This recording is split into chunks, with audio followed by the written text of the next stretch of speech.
السلام عليكم ورحمة الله. معكم أبو سعود وحياكم الله في قناتي.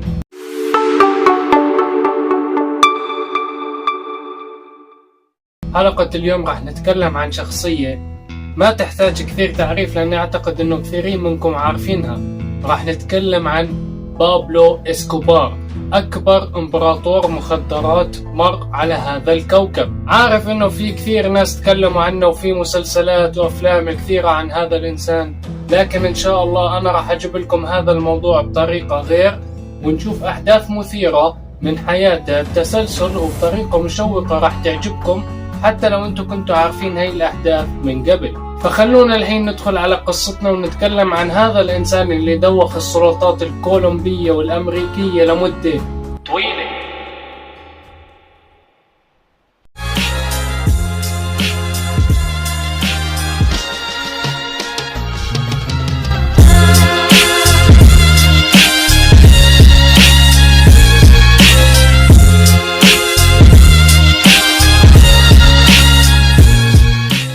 بابلو إسكوبار انولد في سنة 1949 وترعرع وكبر في مدينة اسمها ميدلين في كولومبيا. مدينة ميدلين هذه راح تكون معقل إسكوبار ومقر عملياته طول حياته تقريبا. إسكوبار لمعظم حياته كان هو ملك هالمدينة، كانت مثل حصن الحصين اللي ما حد يقدر يقرب منه، كان فارض سيطرته عليها بشكل كامل. ما حد في العالم ولا حتى الحكومة والسلطات الكولومبية نفسها كانت تقدر تسوي شيء في هالمدينة بدون ما يكون إسكوبار موافق عليه. فأكبر فترات توسعه وقوته كان يسيطر على 80% من تجارة المخدرات في العالم كله.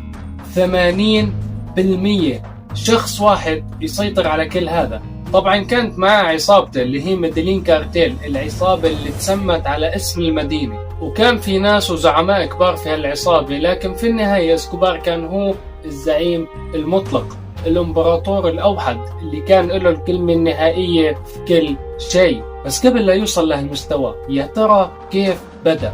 يعني هو ترى كان إنسان عادي في بداية حياته، ما ورث كل هذا من أبوه ولا من حد من أقاربه. فكيف شخص واحد قدر انه يبني هذه الامبراطورية الإجرامية الضخمة اللي تشتغل في المخدرات والاختطاف والقتل وكل الأعمال الإجرامية اللي ممكن تتخيلها؟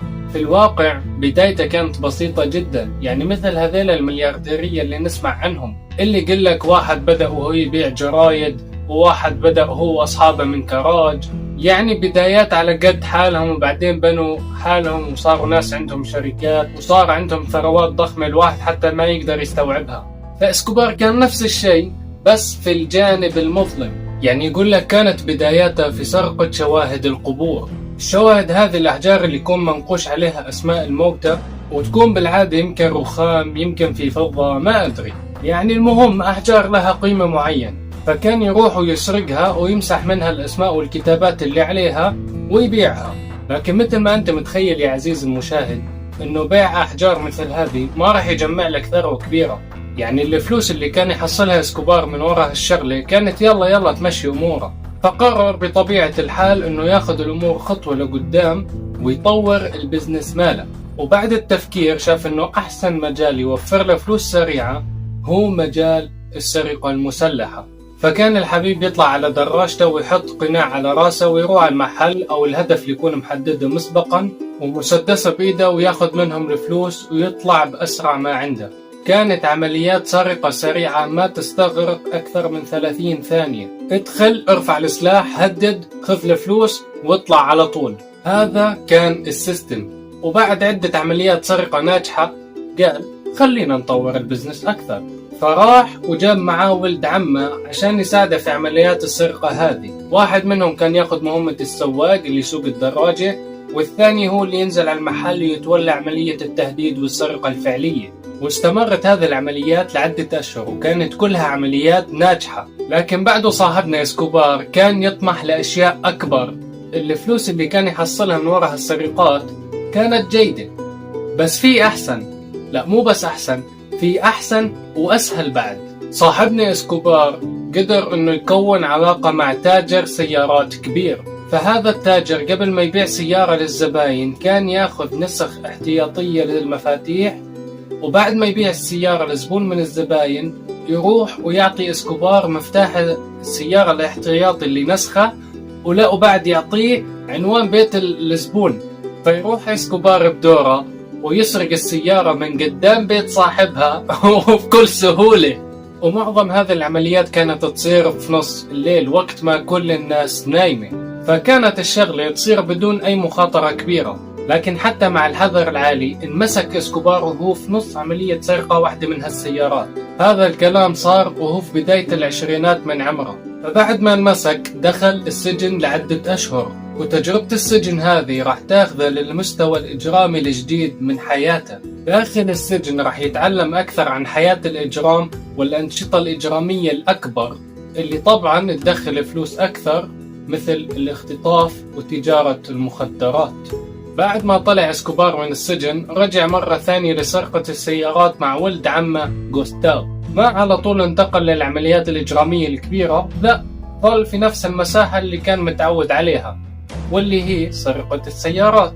لكن في نفس الوقت ما كان هو وولد عمه الوحيدين يسرقون سيارات في مدينة مدلين، كان في حرامية وسراقين ثانيين شغالين في نفس مجالهم وينافسونهم فيه. وصارت شغلة سرقة السيارات هذه منتشرة في المدينة، فهني اسكوبار شاف الموضوع هذا كفرصة عشان يوسع البزنس ماله. كيف؟ ما بتصدقون هالشي، بس الحبيب قام يبيع تأمينات للناس اللي بتشتري سيارات عشان سياراتهم ما تنسرق. يعني من ذاك الوقت، من بداية العشرينات من عمره، واسكوبار كان عنده سمعة عنيفة، فاستغل هذه السمعة عشان يضمن للناس اللي يشترون سيارات انه هذه السيارات ما بتنسرق لا من قبلهم هم ولا من قبل اي حرامية ثانيين موجودين في المدينة. يعني والله سالفة غريبة. هذا مثال حلو على مقولة حاميها حراميها، او هني ممكن نقول حراميها اللي صار حاميها، صار الحرامي هو اللي يحمي ويعطي التأمينات. وكان مستفيد بشكل كبير من هالبزنس الجديد، كان يبيع التأمينات بأسعار غالية، لكن الناس مساكين يا حليلهم ما عندهم خيار، شو يسوون؟ لأنه فعليا حرامية السيارات صاروا في كل مكان في المدينة. لكن لما الواحد منهم ياخذ تأمين من اسكوبار كان شبه ضامن انه سيارته ما بتنسرق، لأنه سمعة اسكوبار بذاك الوقت كانت تقوى أكثر وأكثر يوم عن يوم. من الأشياء اللي كان يسويها مثلا لو شخص متدين منه وما رجع الفلوس اللي عليه، اسكوبار بيختطفه وبيحط عليه فدية بقيمة المبلغ اللي كان مدين اياه مع الفوائد الفاحشة طبعا. وحتى بعد ما تندفع الفدية أحيانا اسكوبار كان بيقتل هالشخص بس عشان يخليه عبرة لأي واحد غيره يحاول يتملص منه. وهذا الشيء اللي عطى اسكوبار سمعته واللي خلت الكل يخاف منه ويخاف يقرب عليه أو على أي شيء يخصه. وهذا الشيء اللي خلاه يبيع مثل هالتأمينات الغريبة للناس بأنه سياراتهم ما راح تنسرق.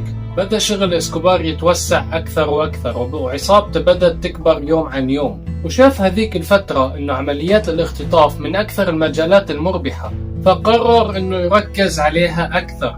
واحدة من عمليات الاختطاف الكبيرة اللي سواها في هذيك الفترة كانت عملية اختطاف رجل أعمال غني اسمه دييغو غافييرا. وهذا الرجل كان مكروه بشكل كبير من قبل فئة العمال في مدينة مدلين. طبعا مثل ما قلنا هو رجل أعمال ومتخصص في الأعمال الصناعية، فكان في كثير من العمال شغالين في شركاته ومصانعه. لكن هذيك الفترة على ما يبدو أنه كانت فترة كساد، فكان يتم تسريح كثير من العمال، وهذا خلى كثير من فئة العمال الفقراء هذيلا في مدينة مدلين يكونون كره كبير لهذا الرجل. فبعد ما اختطف اسكوبار ورجال عصابته طالبوا عائلته فدية توصل $50,000، واللي تعتبر مبلغ كبير في ذاك الوقت، خاصة في دولة مثل كولومبيا. ومع انه عائلته وافقوا على دفع الفدية، لكن بعد ما دفعوها راح اسكوبار ورجال عصابته وضربوا هذا الرجل وخنقوه لحد ما مات، وبعدين رموه في واحدة من الخنادق المائية. ومع انه هذه تعتبر جريمة شنيعة، الا انه اختيار اسكوبار لهذا الشخص بالذات خلاه مشهور ومحبوب اكثر ما بين الناس، خاصة ما بين فئة الفقراء منهم، واللي هم كانوا أكبر فئة في مدينة مدلين. فهني واضح أنه اسكوبار ما كان متوجه نحو العنف العشوائي، كانت عنده طريقة ممنهجة في العنف. والشخص اللي يفكر مثل هالطريقة تعرف أنه بيوصل لأماكن أكثر من غيره بكثير. وهذا اللي منشوفه في الفصول الجاية من حياة اسكوبار. في سنة 1971 لما كان اسكوبار عمره 22 سنة دخل في مجاله الأكبر، المجال اللي راح يغير حياته للأبد، مجال المخدرات. في البداية اشتغل اسكوبار عند تاجر مخدرات كبير في مدينة ميدلين اسمه فابيو ريسترابو. في ذاك الوقت كان شغال اسكوبار على تهريب كميات لا بأس بها من المخدرات، لكن واحد من الاسكوبار ما يقنع بكميات لا بأس بها، كان دايما يريد أكثر، كان يريد نصيب أكبر من الكيكة. فبدأ اسكوبار يوسع شغله بشكل فردي، كان يروح للإكوادور بنفسه. الإكوادور هي أكبر مصدر للكوكايين الخام، فكان اسكوبار يروح بنفسه لمزارع الكوكايين في الإكوادور وياخذ منهم كميات كبيرة من عجينة الكوكايين الخام. هذه العجينة بعدها ما تكون جاهزة للاستخدام، ياخذونها على كولومبيا ويعملوا لها معالجة، وبعدين تصير بودرة الكوكايين اللي تباع بعدين كمخدرات. وهذه البودرة طبعا بعدين تتهرب للدول الأكبر، الدول اللي فيها زباين مستعدين يدفعوا أكثر مثل أمريكا وغيرها. فبدأ اسكوبار يروح بنفسه ويجيب الكوكايين من المصادر، وصار بعدين يعقد صفقاته مع المهربين، وبدأ فعليا يكون نفسه كتاجر مخدرات كبير.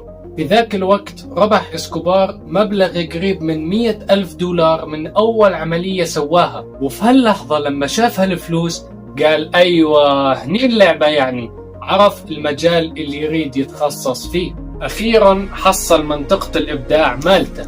بعدها فترة حوالي شهرين تقريبا، الزعيم اللي كان يشتغل عنده اسكوبار واللي كان اسمه فابيو ريسترابو انقتل. وفجأة ما بين ليلة وضحاها صار اسكوبار هو أكبر تاجر مخدرات في مدينة ميدلين. منو قتل الزعيم فابيو يا ترى؟ الله أعلم. طبعا اسكوبار ما اعترف انه قتله ولا في اي دلائل تثبت هالشيء، لكن مفروض اي واحد عاقل يعرف انه اسكوبار هو وراء عملية القتل هذه، وحتى المقربين منه كانوا عارفين هالشيء.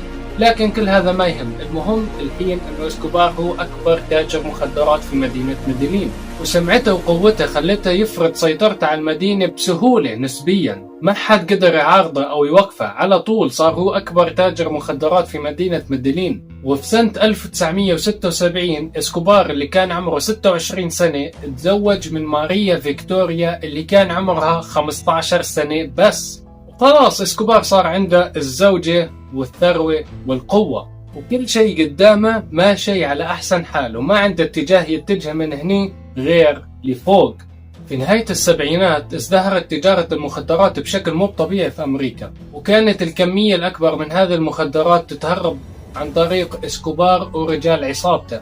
اسكوبار بنى اسطول ضخم من الطيارات اللي كان يستخدمها بشكل متواصل عشان يهرب المخدرات لأمريكا. الطيارين اللي كانوا يشتغلوا عند اسكوبار كان ممكن يربحوا $500,000 في الرحلة الواحدة، لأن الطيارين هذيلا كانوا يهربوا كميات بالأطنان. يعني عادي الرحلة الواحدة أو الطيارة الواحدة تشيل 11 طن من الكوكايين، تخيل هالكمية. لكن في واحدة من هالمرات بعد شهرين تقريبا من زواجه تم اعتقال اسكوبار ومعاه 4 من رجاله، وهم راجعين من الإكوادور ومعاهم كمية كبيرة من الكوكايين، كمية كبيرة كافية انها ترسل اسكوبار لخلف القضبان لفترة طويلة، عشرات السنين بالراحة. اول طريقة فكر فيها صاحبنا اسكوبار عشان يطلع من هالمصيبة هي رشوة القاضي، لكن للأسف بالنسبة له طلع هذا القاضي شريف وما قبل انه ياخذ الرشوة منه، وأصر انه يحاكمه محاكمة حقيقية، واللي معناه انه اسكوبار راح ينسجن لفترة طويلة، الشيء اللي مستحيل يتقبله مهما صار.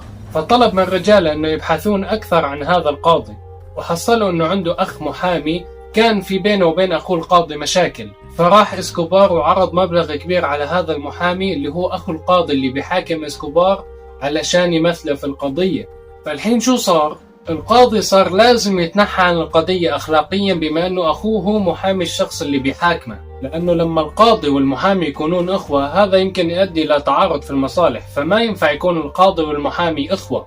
وفعلا تنحى القاضي بسبب أخوه المحامي عن القضية وعينوا مكانه قاضي جديد. والحلو بالنسبة لاسكوبار أنه القاضي الجديد هذا على عكس القاضي السابق ما كان عنده مشكلة ياخذ رشوة، فأغدق عليه صاحبنا اسكوبار من تلك الأموال الجميلة، وطلع هو أصحابه من المحكمة بحكم براءة بكل سهولة وسلاسة، ولا كأنه صاير شيء في الدنيا، ولا كأنه كانوا مهربين معاهم كمية كبيرة من الكوكايين. بكل بساطة كميات الفلوس اللي كانت تدخل على كولومبيا من تجارة المخدرات كانت مو طبيعية. يقول لك انه من كثرة هالفلوس الايداعات في بنوك الدولة تضاعفت ما بين سنة 1976 إلى 1980. تضاعفت الايداعات في البنوك، واحنا ما نتكلم عن فلوس اسكوبار المباشرة، لا هذيلا معظمهم كان يظل كاش. اسكوبار ما بيروح ويودع فلوسه في البنك، كان يخليهن عنده كاش ويخزنهن في مخازن كبيرة أو يخبيهم في أماكن مخفية. وبالمناسبة كثير من فلوس اسكوبار لا زالت موجودة في أماكن مخفية وما حد يدري عنها ليومنا هذا. بالمهم يعني نحن نتكلم عن الفلوس اللي حصلونها الناس بشكل عام من وراء تجارة المخدرات اللي يجيبها اسكوبار للبلد. يعني الفلوس اللي تدخل على الدولة صارت تقريبا تضاعفت. الفلوس اللي بين ايدين الناس لهالدرجة كانت هالتجارة ضخمة وتدخل كمية أموال هائلة.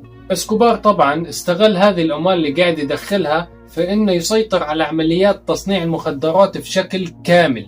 فراح واشترى مزارع المخدرات نفسها، المزارع اللي موجودة في دول مثل بنما والإكوادور وغيرها من دول جنوب أمريكا. هذه المزارع اللي يطلع منها الكوكايين الخام. فراح واشترى المصادر نفسها عشان يسيطر أكثر. وطبعا عاد بعدين عملية تصنيع المخدرات وتجهيزها وعملية تحويلها لبودرة قابلة للاستهلاك يكون في كولومبيا، وبالأخص في مقرهم مدينة ميدلين. هذيك الفترة كان يقدر أن اسكوبار كان يسيطر على 80% من تجارة المخدرات في العالم كله. يعني هالإنسان بلغ قوة وثروة ما حد بلغها قبله في هالمجال. طبعا ما اكتفى بهالجانب وبس، كان دايما يحاول يحسن سمعته وصورته قدام عامة الناس كل الوسائل والطرق. زعماء العصابات هذيلا عارفين بأنه إذا عامة الناس وخاصة الطبقة الفقيرة منهم انقلبوا عليهم راح ينتهون في لحظات. فكانوا دايما حريصين على إرضاء هذيلا الناس أول شيء، لأنه عارفين أنهم درعهم ضد السلطات وقوات الأمن. فيعني في مدينة ميدلين اسكوبار ما خلى شيء إلا وسواه للناس، بنى مدارس وملاعب ودور رعاية وكنائس وأماكن ترفيهية ومطاعم فخمة وحتى ديسكوات الله يعزكم. حول المدينة هذه من مدينة فقيرة وبث فيها الحياة بعد الفقر اللي كانت تتعاني منه. فبطبيعة الحال هني عامة الناس راح يحبونا، راح يحمونا وراح يعتبرونا مثل المنقذ لهم. ليومنا هذا في ناس يعتقدون انه بابلو اسكوبار انسان رائع وجيد ويعني كان انسان خير. فكان عنده سمعة حلوة ما بين الناس، وفوق هذا قدر انه يرشي كل شرطي ومسؤول امني موجود في مدينة ميدلين. حرفيا ما تم في هالمدينة شرطي واحد او حتى موظف امني واحد الا وكان مرتشي من اسكوبار. وفي كل الاحوال اصلا لو في حد منهم رفض انه يرتشي راح ينقتل بكل بساطة. فصار اسكوبار هو ملك هالمدينة، ما حد حتى يقدر يتنفس فيها بدون ما يسمح له. كان عند الاسكوبار عبارة مشهورة عنها، العبارة هذه هي بلاتا أو بلومو، يعني فضتي أو رصاصي. هذين الخيارين اللي قدامك، إما أنك تقبل بفلوس ورشوة اسكوبار أو تكون مستعد لرصاصة في الراس. بلاتا أو بلومو. Ustedes eligen. رشوة رجال الأمن والمسؤولين ما كانت محدودة على ميدلين ولا حتى على كولومبيا. هذه الرشوات كانت منتشرة في كل الدول اللي اسكوبار يدير فيها عملياته، حتى في دول جنوب أمريكا الثانية مثل الإكوادور وغيرها، وحتى في أمريكا نفسها كانت رشواته ممتدة لكل مكان. وهذا الشيء اللي خلاه يبني إمبراطوريته الإجرامية الضخمة ويصير إمبراطور المخدرات الأكبر في التاريخ. ثروة اسكوبار صارت تتراكم بسرعة مخيفة لدرجة انه هالإنسان كان يعتبر من أغنى أثرياء العالم. مجلة فورمز نفسها كانت مصنفتنا كسابع أغنى رجل في العالم، وكانت مقدرة ثروته بحدود 30 مليار دولار. بعض المقربين من اسكوبار يقولون في الواقع هذا التقدير تافه، وأن ثروة اسكوبار الحقيقية أعظم من هيك بكثير. تخيل أنه تقدير 30 مليار دولار تقدير تافه، واحنا نتكلم عن فترة يعني من عشرات السنين الفلوس كانت فيها قيمتها أعلى من قيمة اليوم. يعني ممكن يكون فعليا اسكوبار هو أغنى رجل في التاريخ الحديث وإحنا ما عارفين، ومستحيل نعرف طبعا لأنه كل الأرقام هذه راح تظل أرقام تقديرية، ومستحيل يكون في شيء موثق. طبعا هذه الثروة كانت واضحة في حياة اسكوبار، كان عنده قصور وفلل فخمة في كل مكان، حتى في أمريكا نفسها أساطيل من السيارات والطيارات من أغلى الأنواع الممكن تتخيلها. ما كان مقصر لا مع نفسه ولا مع عائلته ولا مع رجاله في أي شيء، كان ينفق على نفسه وعليهم كميات ضخمة، كان عايش حياة الملوك بالفلوس اللي عنده. واحدة من الأشياء اللي سواها مثلا حديقة حيوانات خاصة بناها في واحدة من قصوره في كولومبيا. جاب في هذه الحديقة كل الحيوانات النادرة اللي ممكن تتخيلها، حيوانات ما كانت موجودة في كولومبيا من الأساس. فيعني صاحبنا كان عايش كل متع الحياة الممكنة بثروته الفاحشة هذه. بعد ما جمع اسكوبار كل هذه الثروة والقوة، قرر انه يتجه للسياسة. ليش؟ السبب الرئيسي كان عشان يحاول يوقف قانون تسليم المجرمين لأمريكا، الشيء اللي يسمونه الاكستراديشن تريتي أو معاهدة التسليم. بما أن أمريكا هي أكثر دولة متضررة من تجارة المخدرات وهي الهدف واحد لتجار المخدرات، فأمريكا كانت دائما تحاول تشتغل وتتعاون مع السلطات الكولومبية عشان تلقي القبض على هذيل المجرمين. لكن هذيل المجرمين كانت تتم محاكمتهم وسجنهم في كولومبيا، وبسبب الفساد كان ممكن يطلعون من السجون بكل سهولة، أو حتى يطلعون ببراءة من المحكمة قبل لا يدخلون السجن، حتى مثل ما صار مع اسكوبار وقدر انه يرشي القاضي ويطلع بحكم براءة. فمجلس البرلمان او النواب في كولومبيا كان يحاول يصنع قانون لتسليم المجرمين لأمريكا، فدخل اسكوبار لمجال السياسة وترشح لمجلس النواب عشان يحاول يوقف هذا القانون. وبسبب شعبيته بين الناس قدر انه يحصل عدد كبير من الأصوات وقدر انه يوصل للبرلمان ويصير عضو فيه.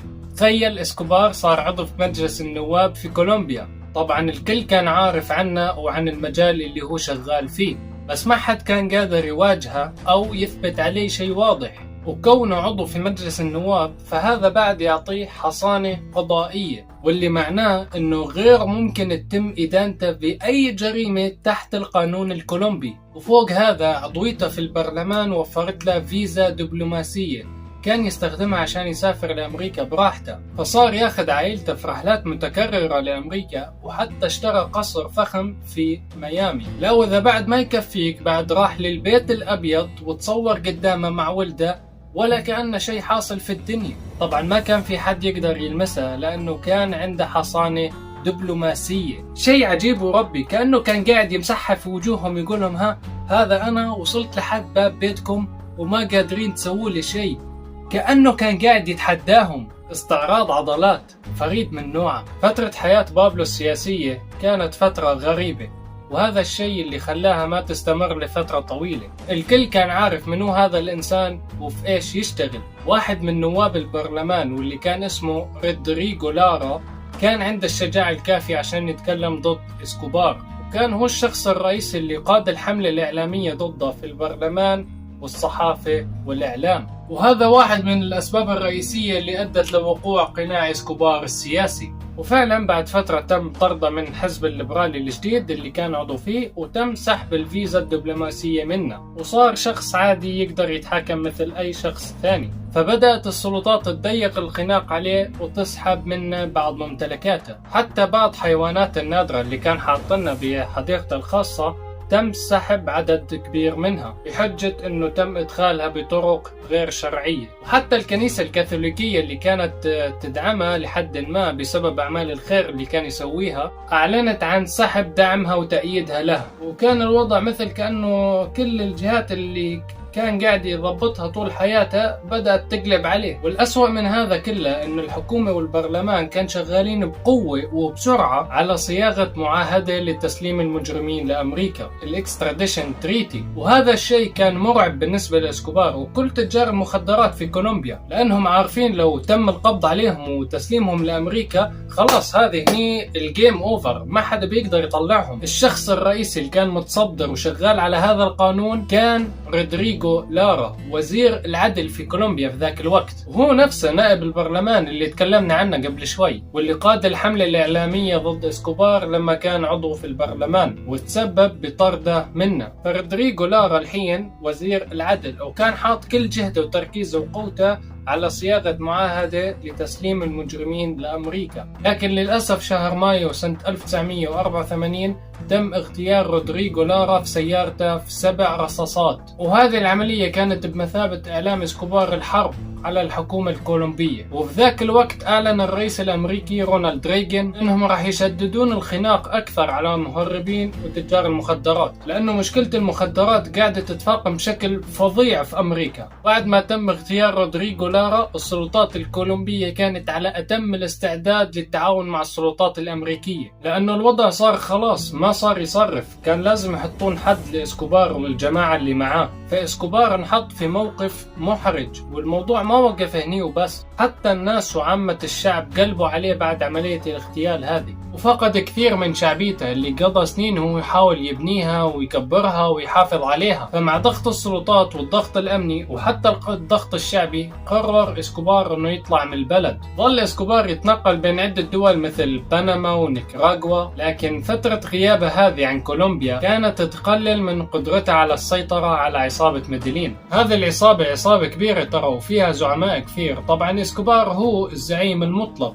لكن غياب الراعي عن الرعية أحيانا يسبب الفوضى. مع مرور الأسابيع والأشهر بدأت الأمور تفلت أكثر وأكثر، لدرجة أنه في جماعة اختطفوا والد إسكوبار، الشيء اللي أثار غضبه بشكل مو طبيعي. طلب من جيش الخاص والمقربين منه أنه يشنون حملة تصفية لأي جهات محتملة، وفعلا الرجالة عاثوا في الأرض الفساد، صاروا يقتلوا الرايح والجاي ويصفون أي جهة يشكون إنها وراء اختطاف والد إسكوبار. وفي النهاية مع الحملة العنيفة هذه قدروا أنهم يستعيدوا أبوه بدون أي فدية وبدون أي مشاكل. لكن هذه كانت إشارة واضحة لإسكوبار إنه لازم يرجع ويسيطر على الأوضاع مرة ثانية. رجع إسكوبار لكولومبيا وكان مستعد إنه يدخل في حرب شاملة مع الحكومة بدون أي تحفظات، خلاص كان بايعنها مثل ما يقولون. لكن حتى مع كل هذا في مدينة ميدلين ما كان في حد يقدر يلمسها، لا زالت هذه المدينة هي حصن الحصين. كل المسؤولين ورجال الأمن والشرطة كانوا في جيبه،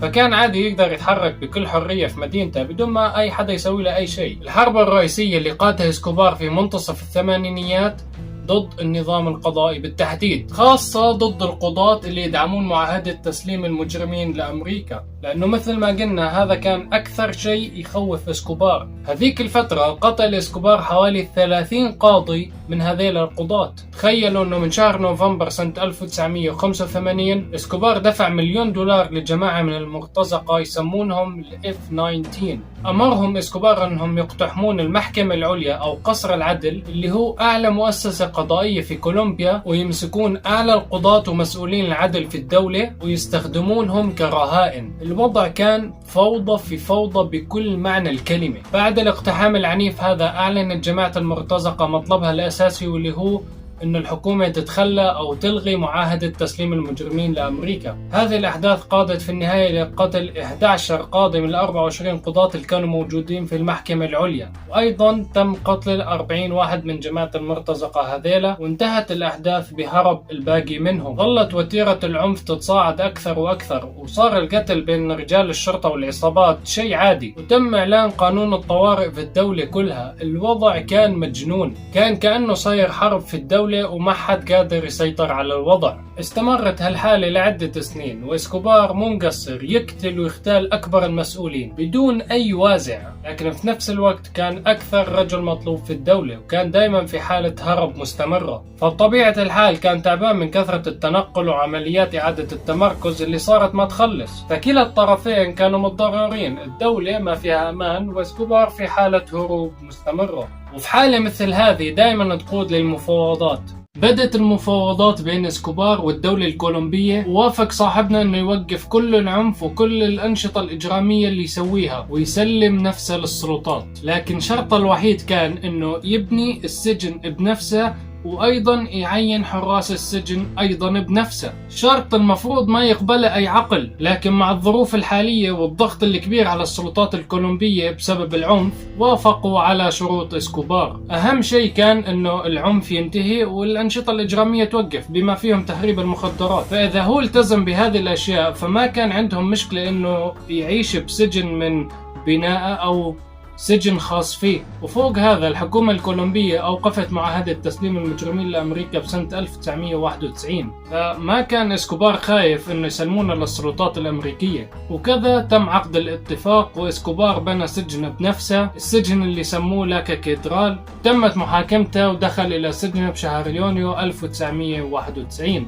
وأعتقد إنه هذا السجن هو السجن الخاص الوحيد في التاريخ. ومع أن إسكوبار كان فعلا ملتزم في البقاء فيه، لكن هذا السجن كان أقرب منا لفندق 5 نجوم منا لسجن. كان في ملعب وجاكوزي وبار ومرافق ترفيهية أبدا ما مفروض تكون موجودة في سجن. لو فوق كل هذا كل الحراس كانوا من رجال إسكوبار أو من موظفينه. زنازين السجن كانت أقرب لغرف الفنادق، حتى الأكل اللي كانوا يأكلونه كانوا يسووا له إياهم طباخين محترفين جايبينهم من أرقى الأماكن. فيعني الحبيب أبدا ما كان عايش حياة السجن، كانت فترة أشبه بفترة استجمام. بس الأهم عند السلطات الكولومبية إنه هالإنسان يظل مكانه معروف وما يمارس أنشطة الإجرامية من العنف وتجارة المخدرات وغيرها. لكن بعد عدة أشهر تبين بشكل واضح إنه إسكوبار أبدا ما وقف أنشطة الإجرامية تهريب المخدرات، بالعكس كان مستمر فيها وبراحته، وكان قاعد يدير كل عملياته من سجن الخاص هذا. طبعا هذا الشيء كان خرق واضح للاتفاقية اللي بينه وبين الدولة. قررت السلطات الكولومبية انها تحرك قوات الامن عشان يعتقلونه وينقلونه لسجن عادي. لكن طبعا إسكوبار عرف بالسالفة قبل ما تبدأ، وكان حاسب حسابه ان شيء مثل هذا كان ممكن يصير، وهرب من المكان قبل لا يوصلوا له. بعد ما هرب إسكوبار من السجن بدت عملية مطاردته كمجرم هارب مرة ثانية، لكن هالمرة قوات الأمن الكولومبية والأمريكية انضمت لهم مجموعة من المسلحين المتطوعين اسمهم لوس بيبس. طبعا أدري الموضوع غريب، كيف قوات أمن ينضم لها مجموعة مسلحين متطوعين؟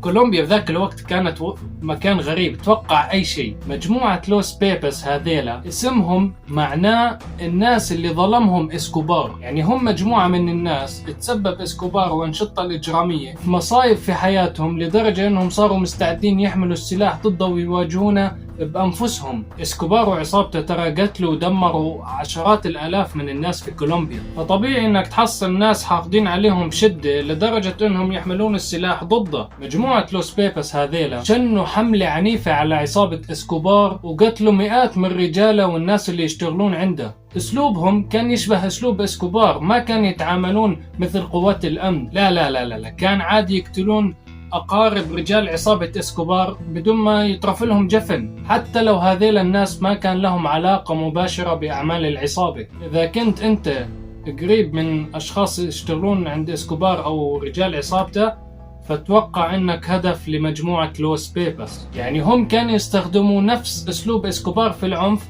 بس ضده، وكل هذا تحت غطاء المظلة الأمنية للسلطات الكولومبية اللي ما كان عندهم مانع في إطلاق المجموعة هذه في وجه إسكوبار ورجال عصابته. الوضع اللي خلى إسكوبار كولومبيا توصل له صار يسمح بشيء مثل هذا. يعني إسكوبار خلى كولومبيا أكثر بقعة دموية على وجه الأرض في ذاك الوقت، فطبيعي إنه يحصل ردة فعل عنيفة مثل هذه. مع الحملة اللي شنتها عصابة لوس بيبس واللي قدرت إنها تقتل معظم من رجال إسكوبار اللي يشتغلون عند المقربين، بدأت منظمة إسكوبار وعصابته تنهار. كان صاحبنا قاعد يهرب من مكان لمكان، وحتى كان في بعض الأحيان يضطر يبات في وسط الغابات هربا منهم، وكان في حالة خوف دائمة من إنه يستخدم أي وسيلة اتصال عشان ما يتم تتبع موقعه. لكن أخيرا في يوم 2 ديسمبر سنة 1993 وبمساعدة القوات الأمريكية وتقنياتها قدروا إنهم يتبعوا موقع إسكوبار بسبب استخدامه للراديو عشان يتصل مع ابنه. الفريق هذا اللي قاعد يتبع موقعه قدروا يوصلون لموقعه في حي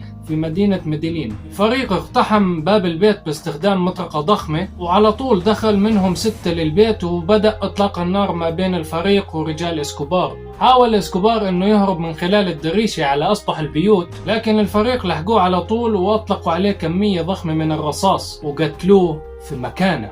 في صور توثق هذه اللحظة التاريخية، ولكن أنا ما راح أقدر أعرضها هني لأنها عنيفة ولأنه اليوتيوب راح يسوي لي مشاكل. اللي حاب يشوفها يقدر يبحث عنها وبيحصلها بسهولة على النت. وهذه كانت النهاية المخزية لأكبر إمبراطور مخدرات مر على هذا الكوكب. المجرم الكبير فاحش الثراء انتهى بكم رصاصة بعد ما سفك وقتل ودمر وعاث في الأرض الفساد، وهذه النهاية الطبيعية اللي نتوقعها لكل مجرم. مع كل هذا يقول لك أن جنازته حضرها حوالي 25,000 واحد من المواطنين الكولومبيين أو الناس الطبقة اللي كانوا يشوفونه مثل روبن هود، مثل الإنسان الخير اللي كان يساعدهم. لكن مهما كان التاريخ راح يخلده كمجرم كبير انتهى نهاية وضيعة. أتمنى تكونوا استمتعتوا بالمقطع. حاولت أختصر بعض الأحداث عشان ما يطول الفيديو، وأدري أنه طويل بس حاولت يعني. أعتقد أني كنت أقدر أخلي المقطع هذا ساعة كاملة من كثر الأحداث اللي فيه. أهم شيء أنه يكون المقطع عجبكم، ولا تنسوني من الأشياء الحلوة لايك واشتراك وتفعيل الجرس. شكرا لكم على المتابعة، أشوفكم بالمقطع الجاي. مع السلامة.